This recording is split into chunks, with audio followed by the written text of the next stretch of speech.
নমস্কার সবাইকে। একের পর এক পরপর দুটো বড় বড় মাস্টার স্ট্রোক। রিসেন্টলি দেখেছিলেন ইউএই প্রেসিডেন্ট এসেছিল আমাদের ভারতে। আমাদের ভারতের সাথে স্ট্র্যাটেজিক ডিফেন্স এগ্রিমেন্ট নিয়ে কথা চলছে। খুব শীঘ্রই সেটা সাইন হয়ে যাবে। নাও এখন আবার ইউরোপিয়ান ইউনিয়ন এবার চাইছে আমাদের ভারতের সাথে strategic security defence partnership sign করতে। ভাবুন কোন স্পিডে অ্যাকচুয়ালি আমাদের ভারত এবার দৌড়ানো শুরু করে দিয়েছে, বিশ্বগুরু হওয়ার পথে। কোনো বানানো কথা বলছি না, সত্যি করেই এবার ইউরোপিয়ান ইউনিয়ন আমাদের ভারতের সাথে একটা স্ট্র্যাটেজিক ডিফেন্স পার্টনারশিপ সাইন করতে চাইছে। চলুন পুরো ব্যাপারটাকে ডিটেলসে জেনে নেওয়া যাক। অ্যাকচুয়ালি রিসেন্টলি ফ্রান্সে ইউরোপিয়ান পার্লামেন্টের একটা সেশন চলছিল। সেই সময় ইউরোপিয়ান ফরেন পলিসির চিফ কাজা কালাস এই জিনিসটাকে অ্যানাউন্স করেন। তিনি অ্যানাউন্স করেন যে খুব শীঘ্রই ভারত আর ইউ এর মধ্যে ট্রেড ডিল তো অবশ্যই সাইন হতে চলেছে, বাট তার সাথেও আবার স্ট্র্যাটেজিক সিকিউরিটি আর ডিফেন্স পার্টনারশিপ নিয়েও একটা বিশাল বড় এগ্রিমেন্ট সাইন হবে। 27 তারিখে হবে আমাদের ভারতে 16th you India joint summit. 25 তারিখে ইউরোপিয়ান লিডার্সরা আসবে। 26 তারিখে রিপাবলিক ডেতে অংশগ্রহণ করবে। আর 27 তারিখে হবে এই স্ট্র্যাটেজিক ডিফেন্স পার্টনারশিপ নিয়ে সাইনিং। মানে একই সাথে সাইন হবে ইন্ডিয়া ইউ ট্রেড ডিল, মানে ফ্রি ট্রেড এগ্রিমেন্ট, আর তার সাথে আবার strategic defence partnership.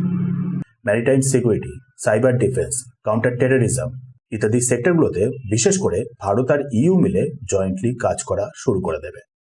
Maritime security মানে ইন্দো প্যাসিফিক রিজনটাতে সবকটা দেশই ফ্রিলি যাতে ট্রেড করতে পারে সেটা নিয়ে বিশেষ করে জয়েন্টলি কাজ করা। ইন্ডিয়ান ওশান আর প্যাসিফিক ওশানকে জয়েন্টলি স্টেবল রাখা, সাথে আরও যতগুলো চোক পয়েন্ট রয়েছে ট্রেডের দিক থেকে সেইখানেও জয়েন্টলি বিভিন্ন রকমের অপারেশনগুলোকে করা। নেক্সট হলো কাউন্টার টেররিজম।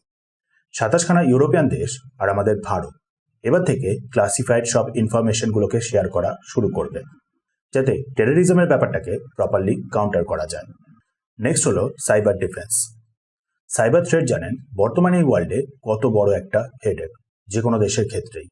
সো সেই সাইবার সিকিউরিটির জন্য 27টা ইউরোপিয়ান দেশ এবার আমাদের ভারতের সাথে মিলে কাজ করবে। ইনফ্রাস্ট্রাকচার, ডেটা শেয়ার ইত্যাদি অনেক কিছু। তার সাথে আবার একটা বিশাল বড় দরজা খুলে যাচ্ছে আমাদের ভারতের ডিফেন্স সেক্টরে ইনভেস্টমেন্ট বাড়ার, আমাদের ডিফেন্স সেক্টরের এক্সপোর্টটা বেড়ে যাওয়ার।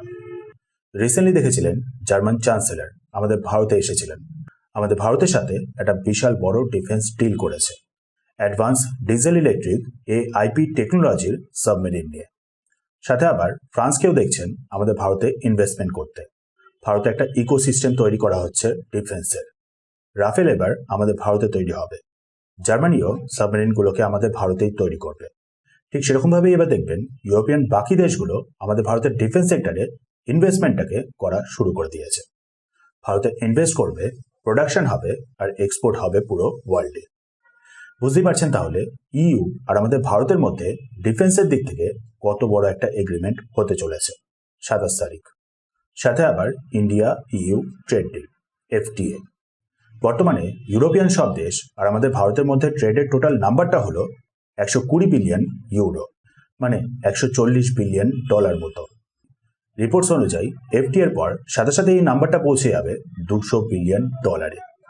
চেষ্টা চলছে মাত্র 5 বছরের মধ্যেই এই নাম্বারটাকে 250 বা $300 বিলিয়ন অবধি পৌঁছে দেওয়ার। মানে আর কিছু বছরের মধ্যেই আমাদের ভারত আর ইউরোপিয়ান ইউনিয়নের মধ্যে ট্রেড হবে টোটাল $300 বিলিয়ন।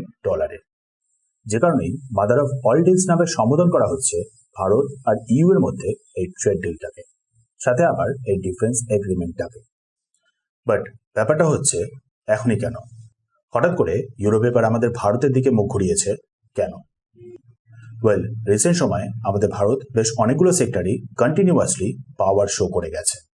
ডিপ্লোমেসি দেখতেই পাচ্ছেন ডোনাল্ড ট্রাম্পকে কিভাবে ভারত ট্যাকেল করছে। ট্রাম্প নিজেই এখন উল্টে আইসোলেটেড। সাথে বিশাল পরিমাণে প্রেশার থাকা সত্ত্বেও কন্টিনিউয়াসলি রাশিয়ার সাথে স্ট্র্যাটেজিক পার্টনারশিপটাকে বজায় রাখা, তার সাথে আবার মিলিটারি স্ট্রেংথটাকেও শো করা, যেটার ব্যাপারেই রিসেন্টলি আমাদের ভারতের এয়ার চিফ মার্শাল বেশ ভালো মতন করেই ব্যাখ্যা করেছেন। 22nd সুব্রত মুখার্জি সেমিনার দিল্লিতে হচ্ছিল। আমাদের ভারতের air chief marshal AP Singh সেই সময় বেশ কিছু ইম্পর্টেন্ট জিনিসকে সবার সামনে এবার তুলে ধরেছেন। তিনি মেনশন করেছেন যে শুধুমাত্র ইকোনমিক দিক থেকে এগোলেই হয় না, একটা রোবাস্ট মিলিটারিরও দরকার পড়ে।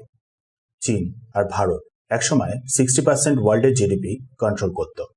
এদিকে তা সত্ত্বেও চীন আর ভারতকে কোলোনাইজ করে নেওয়া হয়েছিল। সো মিলিটারি স্ট্রেংথটা হলো জরুরি। তার উপর আবার শুধুমাত্র মিলিটারি স্ট্রেংথও এনাফ না। ভেনিজুয়েলা আর ইরাকের এক্সাম্পলগুলোও মেনশন করেছেন।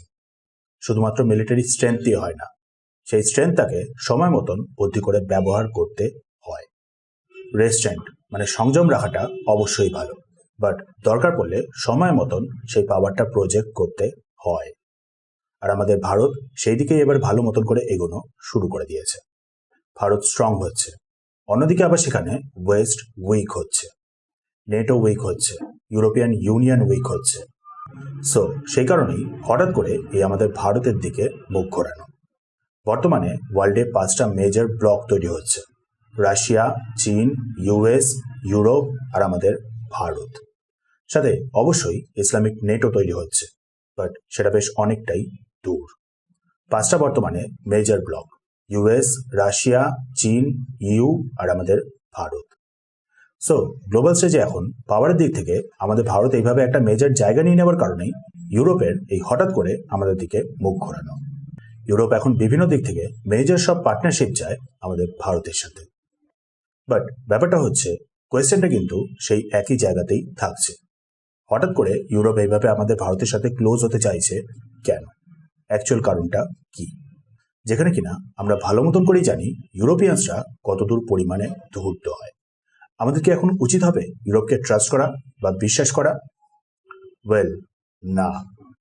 ইউরোপ এখন যতই আমাদের ভারতের সাথে ভালো ব্যবহার করুক না কেন, ভালো রিলেশন রাখার চেষ্টা করুক না কেন, বিশ্বাস করাটা কোনোভাবেই কিন্তু উচিত না। পুরো ব্যাপারটা হওয়া উচিত ট্রানজ্যাকশনাল, জিওপলিটিক্যাল। কারণ দেখুন, ইউরোপ এখন যেটা করছে সেটা হলো বাধ্যতা। এমন না যে হঠাৎ করে মহান হয়ে গিয়ে কোনো রকমের কোনো কাজ করছে। পুরো ব্যাপারটাই হলো বাধ্যতা। বর্তমানে ইউরোপ একদিকে রাশিয়ার দিক থেকে প্রেশার ফেস করছে, তো অন্যদিকে আবার ইউএস এর দিক থেকে। একদিকে পুতিন নিঃশ্বাস ফেলছেন, তো অন্যদিকে আবার ডোনাল্ড ট্রাম্প। নেটোর অস্তিত্ব বলতে গেলে এখন পুরোপুরি নেই। ইউরোপ ডিপেন্ডেন্ট ইউএস এর ওপরে ডিফেন্সের দিক থেকে। বেশিরভাগই ডিফেন্স ইকুইপমেন্টস ইউএস এর থেকেই পারচেস করে। এদিকে সেই ইউএসই এখন ইউরোপের পেছনে পড়ে গেছে। শুরু হয়েছে গ্রিনল্যান্ড থেকে, পরে গিয়ে প্রেশারটা আরো বেশি পরিমাণে বাড়বে। সো ইউরোপ এখন যেটা করছে সেটা হলো বাধ্যতা। ভবিষ্যতে কিন্তু আবার চেঞ্জ হতেই পারে, বিশেষ করে ট্রাম্প চলে যাওয়ার পর। সো ট্রাস্ট কোনো অপশনই না। ট্রাস্টের ব্যাপারে ভাবাটা উচিতই না। ভোলা উচিত না এই ইউরোপিয়ানসরাই ভারতকে কোলোনাইজ করেছিল। প্রথমে এই বিজনেস আর ট্রেডের নাম করেই আমাদের ভারতের মধ্যে ঢুকে পড়ে। সো ট্রাস্টের কোনো অপশনই আসছে না। তার উপর দেখুন রাশিয়ার অ্যাঙ্গেলটাও রয়েছে। হতে পারে এটা একটা ট্র্যাপ, রাশিয়া থেকে আমাদের ভারতকে দূরে করার জন্য, রাশিয়া আর আমাদের ভারতের মধ্যে ডিকাপলিং করার জন্য। কারণ দেখুন, কিছু মাস আগেই এই ইউরোপিয়ান ইউনিয়নই রাশিয়ান অয়েলের নাম করে আমাদের ভারতের উপরে স্যাংশন ইম্পোজ করে দিয়েছিল। কন্টিনিউয়াসলি ব্লেম করে যাচ্ছিল আমাদের ভারতকে রাশিয়ান ওয়ার মেশিনকে ফান্ডিং করার নাম করে। সেখানে হঠাৎ করেই এখন আমাদের ভারতের সাথে ডিফেন্স পার্টনারশিপ করার ইন্টেন্ট। তারপর দেখুন, জার্মানির চ্যান্সেলর যখন ভারতে এসেছিলেন, সেও কিন্তু মেনশন করেছিলেন রাশিয়ার কথাটা। দেখাতে চাইছিলেন যে জার্মানি এবার ভারতের ডিফেন্সের মার্কেটটা থেকে রাশিয়ান শেয়ারটাকে পুরোপুরি রিপ্লেস করে দিতে চলেছে। রাশিয়ার জায়গাটা এবার নিতে চলেছে জার্মানি ভারতের ডিফেন্সের মার্কেটটাতে। বুঝতেই পারছেন, একটা ইনডাইরেক্ট রিফট তৈরি করার চেষ্টা ভারত আর রাশিয়ার মধ্যে। So EU India defence partnership হতেই পারে, সেটার মাধ্যমেও চেষ্টা চলবে ভারত আর রাশিয়ার মধ্যে থাকা স্ট্র্যাটেজিক পার্টনারশিপটাকে আঘাত করার। হতেই পারে, না হওয়ার কিচ্ছু না। সো ইয়েস, ভারতের পক্ষে ট্রাস্ট করা পসিবল না, বাট জিওপলিটিক্স এটা। দরকার পড়লে অ্যাডভার্সারিদের সাথেও বিভিন্ন রকমের পার্টনারশিপ করতে হয় এমার্জেন্সি জিওপলিটিক্যাল নিডগুলোর কারণে। ট্রানজ্যাকশনাল রিলেশন রাখাই যেতে পারে, বিশেষ করে কারেন্ট জিওপলিটিক্যাল নিডগুলোকে মাথায় রেখে। সো আমাদের ভারত এখানে কি কি করতে পারে জেনে নিন। ট্রেডের দিক থেকে আমাদের ভারত বেশ ফুল ফোর্সেই এগোবে। এফটিএটা হয়ে গেলে দুপক্ষেরই বেশ ভালো মতন করেই লাভ হবে, ইউরোপেরও আর সাথে আমাদের ভারতেরও। সো আমাদের ভারতও ট্রেডের দিক থেকে ফুল ফোর্সেই এগোবে। নেক্সট হলো কাউন্টার টেররিজম। আপনি ভালো মতন করেই জানেন আমাদের ভারত কতটা পরিমাণে টেররিজমকে হেট করে। টেররিজমের এগেনস্টে প্রপার প্রোডাক্টিভ স্টেপস নেয়। সো এদিক থেকেও আমাদের ভারত প্রপারলি ইউরোপের সাথে মিলে এগোতে চাইবে। ম্যারিটাইম সিকিউরিটির ব্যাপারটাও সেম। ইন্দো প্যাসিফিককে সিকিউর রাখাটা হলো আমাদের ভারতের ক্ষেত্রে মেইন একটা লক্ষ্য, বিশেষ করে আমাদের ইন্ডিয়ান ওশানের ট্রেড রুটটাকে। ইন্ডিয়ান ওশানকে স্টেবল রাখাটা হলো আমাদের ভারতের ক্ষেত্রে মেইন একটা উদ্দেশ্য। সো এই ইন্দো প্যাসিফিক নিয়েও আমাদের ভারত অবশ্যই হেল্প করবে। সাইবার সিকিউরিটিতেও সেম। সাইবার থ্রেট হলো সবকটা দেশের ক্ষেত্রে বিশাল বড় একটা হেডেক। সো আমাদের ভারত আর ইউরোপ এই সেক্টরটাতে একসাথে কাজ করতে বাধ্য। শুধু অল্প একটু ইস্যু হলো ডিফেন্সে। ইউএর মতন করেই আমাদের ভারত কোনোভাবেই ইউরোপের নিজেদের সোলজার পাঠাবে না ইউরোপের হয়ে লড়ার জন্য, ইউরোপকে রাশিয়ার এগেনস্টে হেল্প করার জন্য, বা ইউরোপকে ইউএস এর এগেনস্টে হেল্প করার জন্য। সেটা আমাদের ভারত করবে না, সৈন্য পাঠাবে না। বাট যেটা অ্যাকচুয়ালি হবে সেটা হলো, যেমনটা আমি প্রথমেই বলেছি, ইউরোপ আমাদের ভারতে ইনভেস্টমেন্ট করবে ডিফেন্স সেক্টরে, প্রোডাকশন হবে, দেন সেই প্রডিউস হওয়া ডিফেন্স ইকুইপমেন্টটা ইউরোপেই এক্সপোর্ট হবে। ধীরে ধীরে দেখবেন এটাই কিন্তু হতে চলেছে। আমাদের ভারত ডিফেন্সের দিক থেকে মেজর একটা ম্যানুফ্যাকচারিং হাবে পরিণত হয়ে যাবে, এটাই হতে চলেছে। রাশিয়ার ক্ষেত্রে কিন্তু কোনো কম্প্রোমাইজ নেই, রাশিয়াকে ভারত ছাড়বে না, কোনোভাবেই না। ইউরোপের সাথে যতই ভালো রিলেশন হয়ে যাক না কেন, রাশিয়াকে আমাদের ভারত কোনোভাবেই ছাড়বে না। বরঞ্চ আমাদের ভারত রাশিয়া আর ইউরোপের মধ্যে একটা হয়তো মিডিয়েশন করিয়ে দিতে পারে। কারেন্ট জিওপলিটিক্যাল সিচুয়েশনগুলো দেখে এটাই কিন্তু সবথেকে বেশি পসিবল বলে মনে হচ্ছে। হতে পারে রাশিয়া আর ইউরোপের মধ্যে মিডিয়েশন হয়ে গেল। চীনের সাথেও কানাডার ক্লোজনেস বাড়ছে। কানাডার পিএম মার্ক কার্নি কিছুদিন আগেই চীনে ভিজিট করেছিলেন। অনেক কিছু নিয়েই বেশ বড় বড়ই ডিল হয়েছে। এগুলোর ফল যেটা হবে সেটা হলো অ্যাকচুয়ালি ডোনাল্ড ট্রাম্প একা হয়ে যাওয়া, ইউএস একা হয়ে যাওয়া। ধীরে ধীরে আমাদের এই ওয়ার্ল্ডটা মাল্টিপোলারিটির দিকে এগিয়ে যাচ্ছে। ভাবতে পারবেন না এই সিঙ্গেল ইন্ডিয়া ইউ ডিফেন্স ডিলটার মাধ্যমে, ট্রেড ডিলটার মাধ্যমে আমাদের ভারতের পজিশনটা গ্লোবালি কোথায় পৌঁছে যাবে। দিন দিন আমাদের ভারত একটা মেজর গ্লোবাল পাওয়ারে পরিণত হচ্ছে। লাইক করুন বা না করুন, এটাই হলো সত্যি। এই ওয়ার্ল্ডে আরও একটা মেজর পোল তৈরি হচ্ছে। অবভিয়াসলি বিশ্বগুরু হওয়াটা এতটা সহজ ব্যাপার না। ইউএসকে রিপ্লেস করা এই মুহূর্তেও কোনোভাবে পসিবল না। ইউএস এখনো সেই ইউএসই রয়েছে, superpower, sole superpower. সাথে চীনও একটা মেজর জায়গা নিয়ে নিয়েছে। রাশিয়া চিরকালই বেশ অনেকটাই পাওয়ারফুল। সো অবভিয়াসলি আমাদের ভারত সুপার পাওয়ার না, সুপার পাওয়ার হওয়ার মতন জায়গায় এখনো পৌঁছায়নি।